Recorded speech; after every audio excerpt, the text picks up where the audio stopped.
Olá, estudante, tudo bem? Meu nome é Andréan, sou escrevente técnico judiciário do Tribunal de Justiça de São Paulo e estou aqui para mais uma aula das resoluções do CONTRAN para o concurso do DETRAN do Estado de São Paulo para o cargo de agente de trânsito e para o cargo de oficial de trânsito. Mais uma vez falando agora da minha apostila que já está divulgada, caso você queira adquirir. Primeiro link na descrição deste vídeo, uma apostila com mais de 100 questões inéditas para esse concurso do Detran de São Paulo, a apostila que tem o valor de R$19,90 apenas, pessoal. São mais de 100 questões, 105 questões, para ser mais exatos, com relação ao Código de Trânsito Brasileiro e às resoluções que são comuns aos dois cargos, oficial de trânsito e agente de trânsito.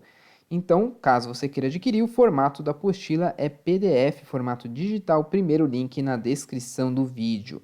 Começando então o assunto desse vídeo, aula sobre a resolução 432 de 2013 do CONTRAN. Esta resolução vai tratar um pouco sobre a fiscalização do consumo de álcool e também outras substâncias psicoativas aí na legislação, tá bom? Então, o artigo 1º define então os procedimentos a serem adotados pelas autoridades de trânsito e seus agentes na fiscalização do consumo de álcool ou de outra substância psicoativa que determine dependência para aplicação dos dispostos aí desses artigos todos do Código de Trânsito Brasileiro. Então, esse é o assunto que vai tratar esta resolução. Artigo 2º. A fiscalização do consumo pelos condutores de veículos, automotores de bebidas alcoólicas e de outras substâncias psicoativas que determinem dependência deve ser procedimento operacional rotineiro dos órgãos de trânsito. Procedimento operacional rotineiro dos órgãos de trânsito não significa que é todo dia, não significa que é toda semana. É apenas um procedimento operacional rotineiro dos órgãos de trânsito. É esse termo que você precisa memorizar para a sua prova. Continuando, artigo 3º, a confirmação da alteração da capacidade psicomotora em razão da influência de álcool ou outra substância psicoativa que determine dependência dar-se-á por meio de pelo menos um dos seguintes procedimentos a serem realizados no condutor de veículo automotor. Então, não precisa ser mais de um dos requisitos que eu vou te falar agora abaixo. Apenas um deles já é suficiente para caracterizar a confirmação da alteração da capacidade psicomotora, certo? Seja por influência de álcool ou outra substância que determine dependência. Então, veja. Exame de sangue é uma das formas. Exames realizados por laboratórios especializados indicados pelo órgão ou entidade de trânsito competente ou pela polícia judiciária em caso de consumo de outras substâncias psicoativas que determine dependência. Veja que essa aqui não é no caso de álcool, está falando de outras substâncias psicoativas. Inciso 3º, teste em aparelho destinado à medição de teor alcoólico no ar alveolar, que é o etilômetro. E inciso 4, verificação dos sinais que indiquem alteração da capacidade psicomotora do condutor. Então, aqui a gente está falando de verificação de sinais, certo? Continuando, parágrafo 1º, além dos dispostos que a gente viu nos incisos deste artigo, também poderão ser utilizados prova testemunhal, imagem, vídeo ou ainda qualquer outro meio de prova em direito admitido. Então, tudo isso aqui pode ser utilizado como prova, tá certo? Parágrafo 2º, nos procedimentos de fiscalização deve-se priorizar a utilização do teste do etilômetro. Veja, o procedimento de fiscalização deve ter prioridade pelo quê? Pelo teste do etilômetro, é apenas uma prioridade. Parágrafo 3º, se o condutor apresentar sinais, mais uma vez estamos falando dos sinais, de alteração da capacidade psicomotora, que falamos lá no artigo 5º, ou haja comprovação dessa situação por meio de teste de etilômetro, e houver encaminhamento do condutor para a realização do exame de sangue ou exame clínico, não será necessário aguardar o resultado desses exames para fins de autuação administrativa. Então, veja, tudo isso que eu falei para fins de autuação administrativa não é necessário aguardar o resultado desses exames, certo? Já pode ser feita no momento. Continuando, artigo 4º. Agora vamos falar apenas do etilômetro. Ele deve atender alguns requisitos. Inciso 1º, ter esse modelo aprovado pelo Inmetro. E, inciso segundo, ser aprovado na verificação metrológica inicial, eventual, em serviço e anual realizados pelo Instituto Nacional de Metrologia, Qualidade e Tecnologia, que é o Inmetro, ou ainda por órgão da Rede Brasileira de Metrologia Legal e Qualidade. Parágrafo único do resultado do etilômetro, que é a medição realizada, o resultado que foi feito, deverá ser descontada uma margem de tolerância, que será o erro máximo admissível conforme a legislação metrológica, de acordo com a tabela de valores referenciais para o etilômetro que está no anexo desta resolução, mas isso aqui não é importante, tá certo? Artigo 5º, os sinais de alteração da capacidade psicomotora poderão ser verificados por inciso 1. Então, aqui a gente está falando do que?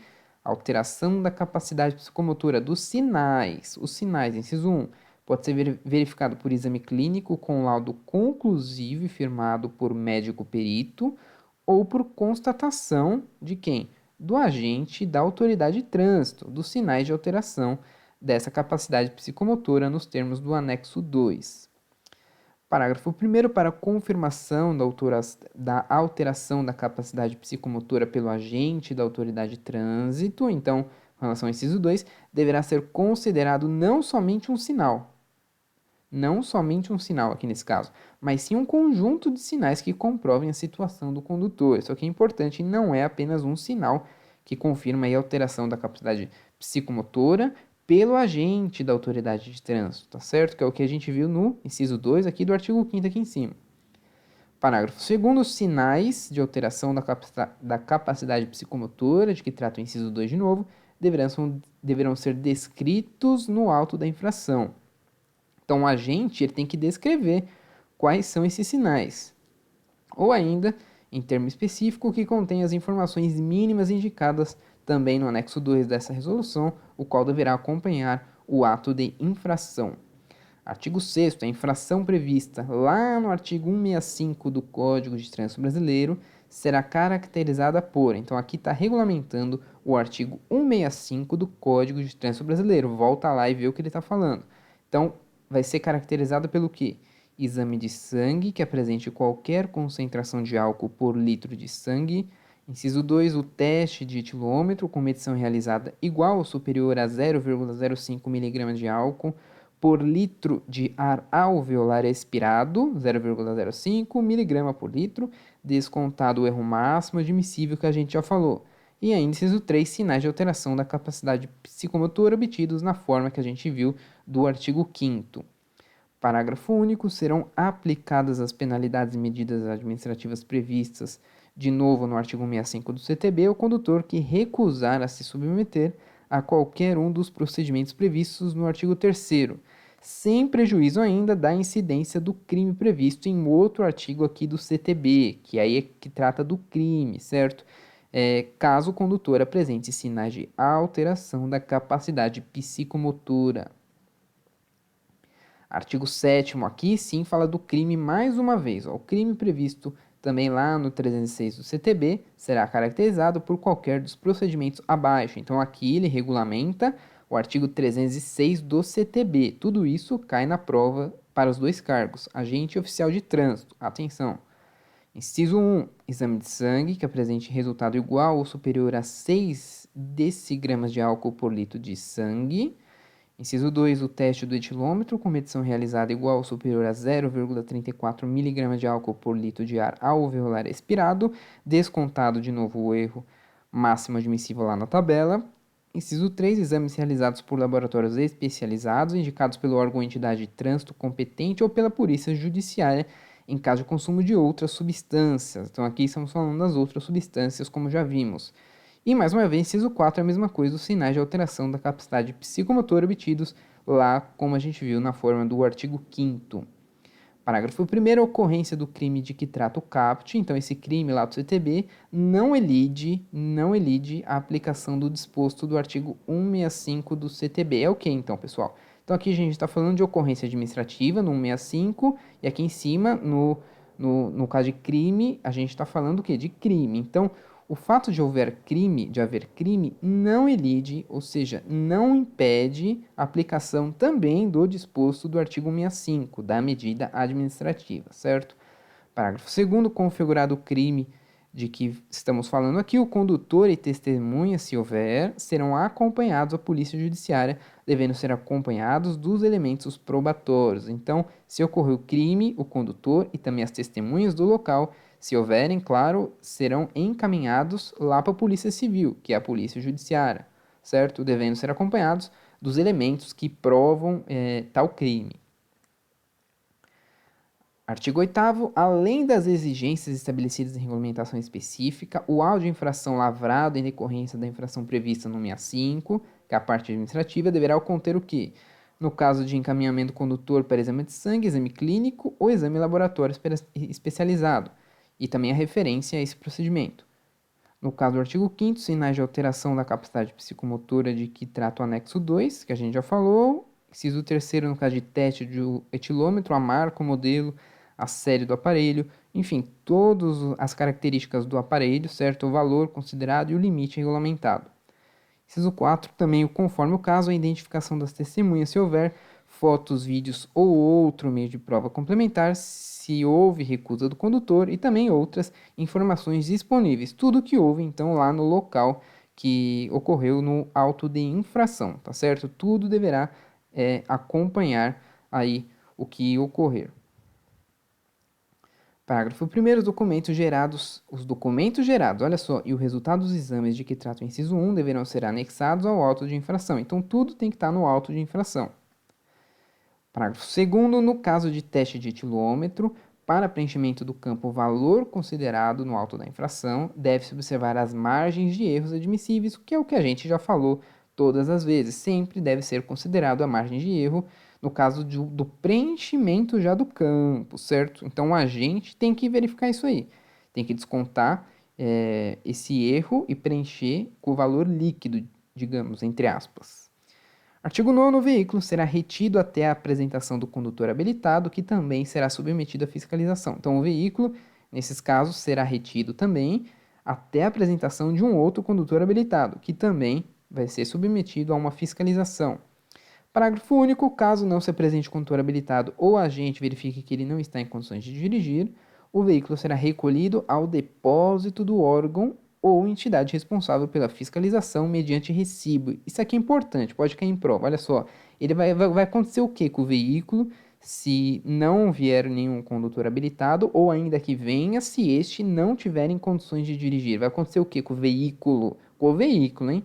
O veículo vai ser recolhido ao depósito do órgão ou alguma outra entidade de fiscalização, sempre mediante um recibo. Artigo 10. O documento de habilitação será recolhido pelo agente mediante recibo e ficará sob custódia do órgão ou entidade de trânsito responsável pela autuação até que o condutor comprove que não está com a capacidade psicomotora alterada nos termos dessa resolução. Então, o documento também de habilitação será recolhido mediante esse recibo, sempre ficará sob a custódia também do órgão ou entidade de trânsito responsável. E até o condutor comprovar que não está mais alterado, certo? Parágrafo 1º, caso o condutor não compareça ao órgão ou entidade de trânsito responsável no prazo de 5 dias da data do cometimento da infração. Então, 5 dias da data do cometimento da infração. Vai acontecer o que com o documento? O documento será encaminhado ao órgão executivo de trânsito responsável pelo registro, onde o condutor deverá buscar seu documento. Parágrafo 2º, a informação de que trata, isso aqui que a gente viu do parágrafo 1º, deverá constar no recibo de recolhimento do documento de habilitação. E artigo 11, é obrigatória a realização do exame de alcoolemia para as vítimas fatais de acidente de trânsito. Isso aqui é muito importante.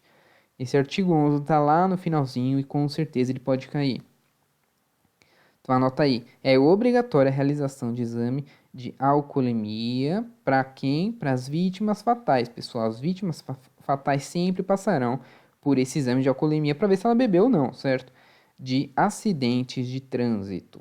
Por fim, então, pessoal, acabamos essas resoluções, temos os anexos, mas eu considero que não é importante para essa prova específica do Detran de São Paulo esses anexos, tá certo? Então, espero que você tenha entendido. Lembra-se que a apostila inédita, com questões inéditas que eu divulguei hoje, ela tem questões sobre essa resolução aqui e também sobre as outras resoluções que estarão nessa prova. Então, inscreva-se no canal para continuar vendo também as outras resoluções, as próximas aulas para esse concurso do Detran de São Paulo, se inscreva aqui embaixo. Eu agradeço sua presença até aqui, muito obrigado e até a próxima.